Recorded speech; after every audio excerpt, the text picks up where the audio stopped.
My infertile sister-in-law wants to take custody of my baby because I wasn't capable of taking care of a child. Now, she's bawling and begging because she's not allowed around my child anymore. My sister-in-law, Rachel, and my husband are in low contact because she initially wanted me to be her surrogate and was forcing my husband to agree. According to her, we are family and this is just a simple request. She called me a beach and hoped that my future child die. She cannot physically have children, and because we refused to help her, she adopted a daughter. About 2 years ago, Rachel started harping on her husband a lot about wanting to adopt another baby, and he was never on board because of their finances. It wasn't too long after she started expressing her desire to adopt another baby that I fell pregnant. To our surprise, she congratulated us and apologized for her behavior. At 4 months, my sister-in-law just didn't say much of anything to me, but when I was around 5 months old, she really started effing with me. She started inviting me over all the time and often put it in my head that I wasn't capable of taking care of a child, because I have a history of depression. She was just constantly saying, "I'm worried about you," or "I fear you will have postpartum psychosis," and she said everything in such a way that I started believing her. It effed with my head nearly every night. This continued until I was nearly at my due date, but it always amped up a little every time. Her last couple of comments were, "I'm not sure if you can handle it, and if something goes wrong,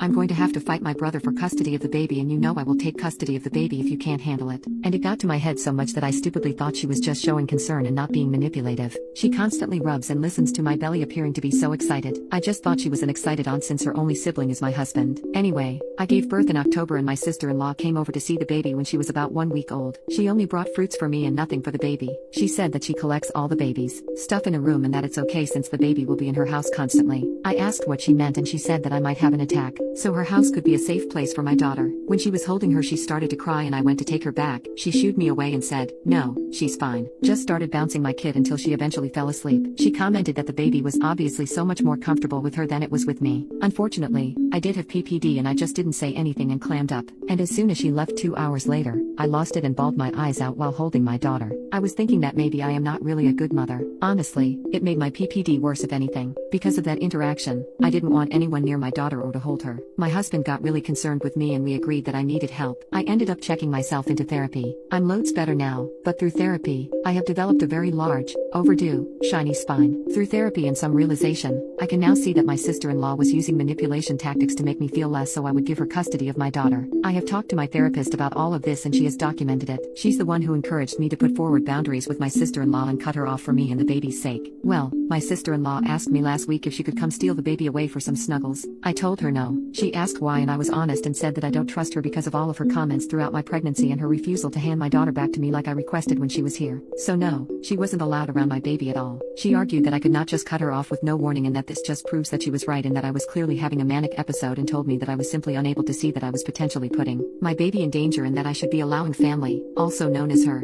to take the baby so I can get my head on right. I blocked her off everything. My husband was furious and made no contact with his sister after she said she would fight him for custody of our baby. He wants nothing to do with her. She didn't even have contact with us really before I got pregnant, so after she said she would fight him for custody, he had no problem blocking her off everything.